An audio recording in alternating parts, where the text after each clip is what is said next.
പ്രധാനമന്ത്രി നരേന്ദ്രമോദിയുടെ അടുത്ത ലക്ഷ്യം കേരളത്തിലെ പിണറായി വിജയൻ സർക്കാരും ബംഗാളിലെ മമതാ ബാനർജി സർക്കാരുമെന്ന് ഡൽഹി മുഖ്യമന്ത്രി അരവിന്ദ് കെജ്രിവാൾ ഒരു ദേശീയ മാധ്യമത്തിന് നൽകിയ അഭിമുഖത്തിലാണ് കെജ്രിവാളിന്റെ പരാമർശം.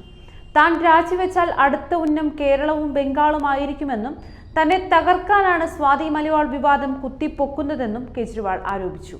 ഇന്നലെ 11:30 മാതാപിതാക്കളെ ചോദ്യം ചെയ്യുമെന്ന് ആദ്യം അറിയിച്ചിരുന്നു. എന്നാൽ പിന്നീട് പോലീസ് പിൻവാങ്ങിയെന്നും കെജ്രിവാൾ അഭിമുഖത്തിൽ വിശദീകരിച്ചു.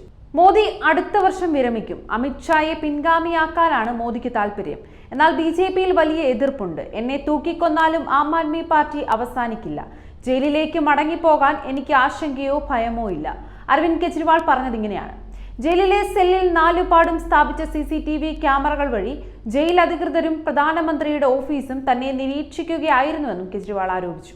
ജൂൺ 1 ജാമ്യം അവസാനിക്കാനിരിക്കെയാണ് കെജ്രിവാളിന്റെ പ്രതികരണം. കൂടുതൽ വാർത്തകൾ അറിയുവാനായി ഈ ചാനൽ സബ്സ്ക്രൈബ് ചെയ്ത് ഫോളോ ചെയ്യുക.